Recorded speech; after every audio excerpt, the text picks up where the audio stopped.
بسم اللہ الرحمن الرحیم نحمدہ ونصلی علی رسولہ الکریم اما بعد۔ محترم سامعین کرام اور عزیز طلبہ، اس وقت پوری دنیا میں ایک ہی موضوع زیر بحث ہے اور وہ ہے مسئلہ فلسطین۔ فلسطینی عوام ہی نہیں بلکہ پوری دنیا پریشان حال ہے کہ یہ قضیہ مزید کتنی جانیں لے گا اور یہ خطہ مزید کتنے دنوں تک چند ایک لوگوں کی خواہشات کی نظر ہوتا رہے گا۔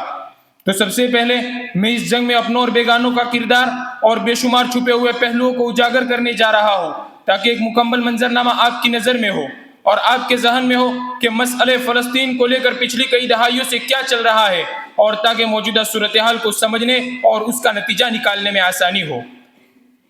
مسلم ممالک کی عوام یعنی امت مسلمہ پچھلی 2-3 صدیوں سے عموماً اور 1 صدی سے خصوصاً اپنوں اور بیگانوں کی مشق ستم کا شکار ہے۔ میری ناقص رائے کے مطابق اگر مسلم حکمراں اپنے اقتدار اور خواہشات کی خاطر اپنی ہی رعایا کو فتح کرنے اور ایک دوسرے کو تاراج کرنے کے بجائے ایک متحد فوج بن جاتے، مسلم ممالک میں ایک ہی کرنسی چلتی اور آپس میں ٹریڈنگ یونٹ بناتے اور ایک دوسرے کے لیے ویزا پالیسی کو آسان کرنے کی طرف توجہ کرتے، تو شاید آج ہماری یونٹی ختم نہ ہوتی اور کسی بھی غیر مسلم طاقت کو اسلامی ملک میں اپنی طاقت کا مظاہرہ کرنے کی جرأت نہ ہوتی۔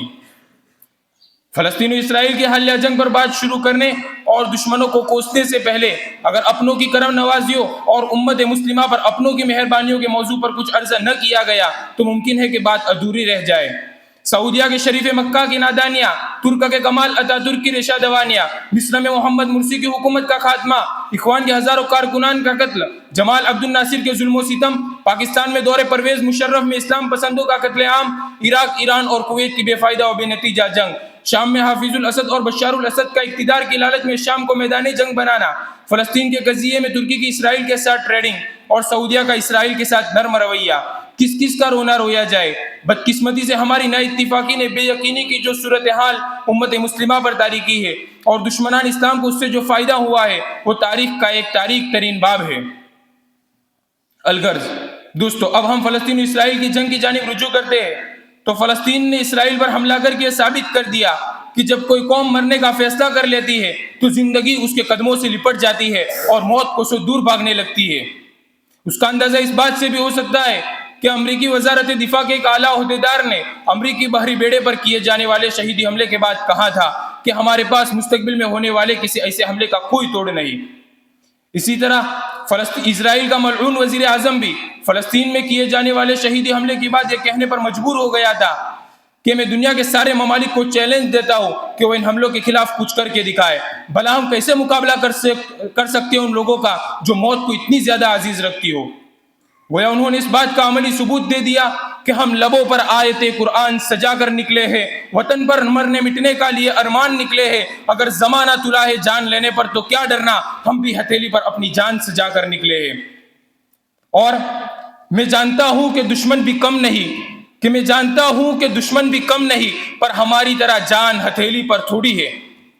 فلسطین و اسرائیل کی جنگ کو 2 ملکوں کی جنگ سمجھنے والے اگر صرف ان کی داخلی طاقت کا ہی موازنہ کریں گے تو انہیں فلسطین کی خودکشی معلوم ہوگی، لیکن اگر اسی کے ساتھ وہ اسرائیل کی ہزیمت پر بھی ایک نظر ڈالیں گے تو وہ کہے بغیر نہیں رہیں گے کہ نہتے لوگوں نے اپنے خودکشی کے اقدام میں ہی اپنی زندگی کے راز کو پا لیا ہے۔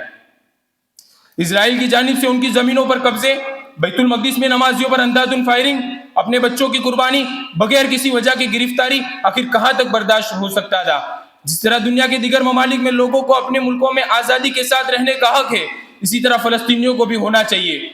لیکن اسرائیل کی ظالمانہ کارروائیوں نے غزہ کو ایک محاصرتی علاقے میں تبدیل کر دیا۔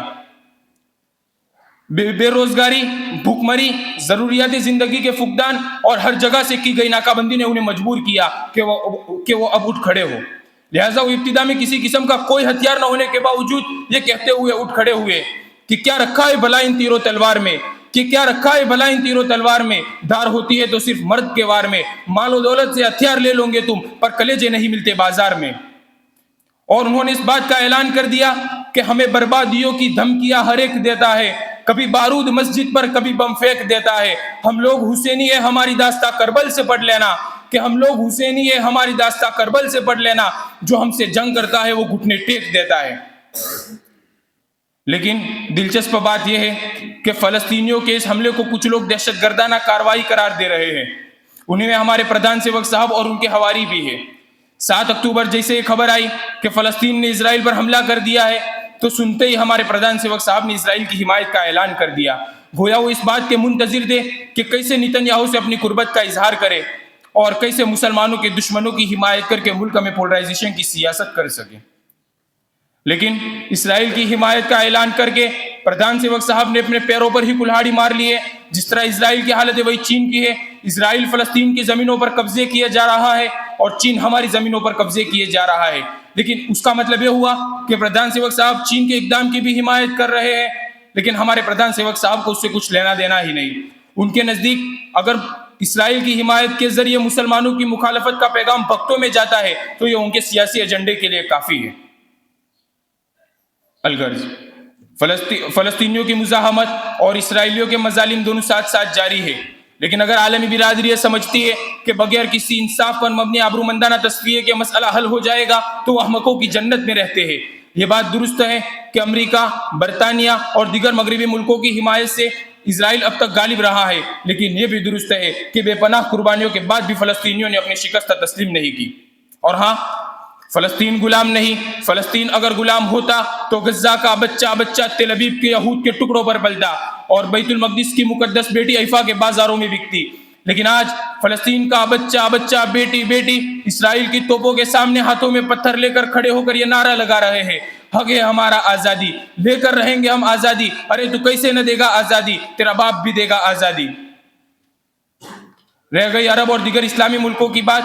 تو وہ ان سے اس مسئلے میں چاہیے جتنے پیسے لے لو اور جتنی لفاظی کرا لو، وہ ساحل کے تماشائی رہیں گے۔ عرب قوم کے بارے میں تو ہم کیا ہی کہیں، ان کے بارے میں احمد فراز نے کیا ہی خوب نقشہ کھینچا ہے۔ پڑھتا ہوں جب میں خالق کی کتاب، ہے مثل یہودی عرب بھی عذاب۔ اس قوم کے بارے میں کیا لکھوں فراز، جو کعبے کی کمائی سے پیتی ہے شراب۔